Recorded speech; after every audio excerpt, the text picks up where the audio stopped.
Assalamualaikum warahmatullahi wabarakatuh. Di ufuk senja kehidupan dunia, ketika usia bumi telah renta, ketika cahaya kebenaran tampak semakin redup tertutup kabut fitnah, muncullah nama yang sejak dahulu menjadi peringatan bagi hati yang beriman, yaitu Dajjal.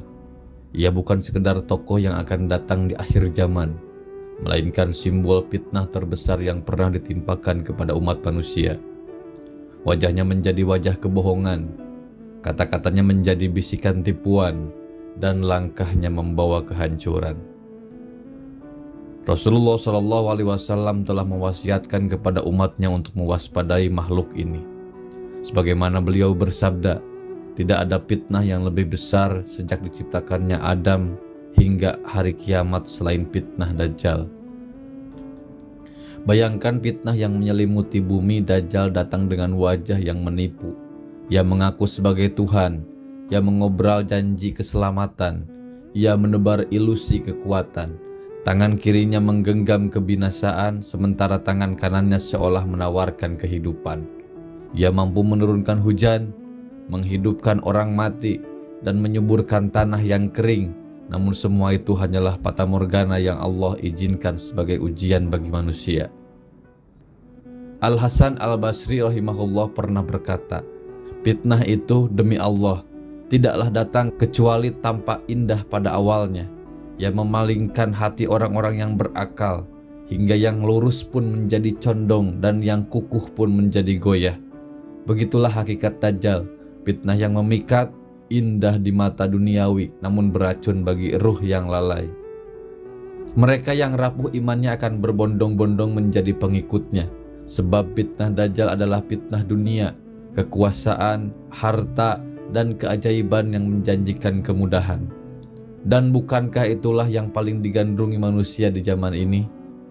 Namun Allah Subhanahu wa Ta'ala tidak membiarkan bumi tenggelam dalam kegelapan. Dari ketinggian langit, Allah menurunkan kembali Nabi Isa alaihissalam, sang putra Maryam, dengan misi yang telah ditentukan.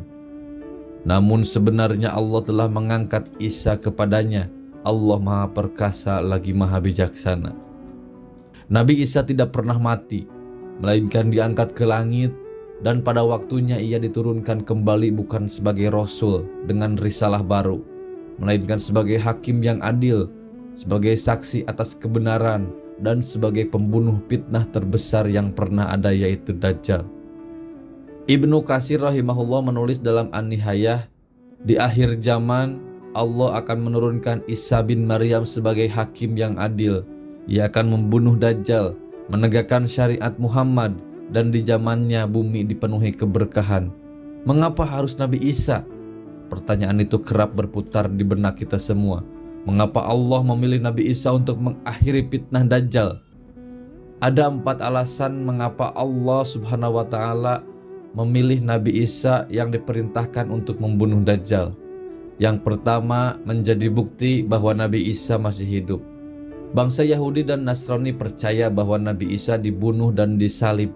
Padahal sebenarnya Allah Subhanahu wa Ta'ala yang mengangkat Nabi Isa ke langit, lalu menggantikan seseorang yang mirip dengannya untuk dibunuh disalib.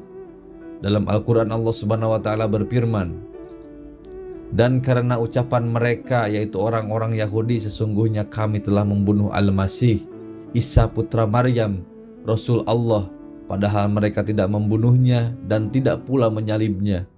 Tetapi yang mereka bunuh ialah orang yang diserupakan dengan Isa bagi mereka. Yang kedua, menunjukkan kebenaran agama Islam. Dalam Injil jelas diterangkan bahwa Nabi Isa sangat dimuliakan umat Nabi Muhammad SAW. Sebagaimana Allah Subhanahu wa Ta'ala berfirman, demikianlah sifat-sifat mereka yang diungkapkan dalam Taurat dan sifat-sifat mereka yang diungkapkan dalam Injil, yaitu seperti benih yang mengeluarkan tunasnya. Kemudian tunas itu semakin kuat, lalu menjadi besar dan tegak lurus di atas batangnya. Nabi Isa berdoa kepada Allah Subhanahu wa Ta'ala agar dijadikan dari umat terakhir pada zaman tersebut. Doa itu kemudian dikabulkan oleh Allah Subhanahu wa Ta'ala.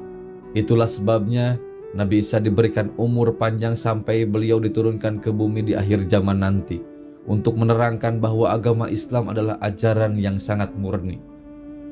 Yang ketiga, dekat dengan Nabi Muhammad SAW. Salah satu nabi yang memiliki kedekatan khusus dengan Nabi Muhammad SAW adalah Nabi Isa.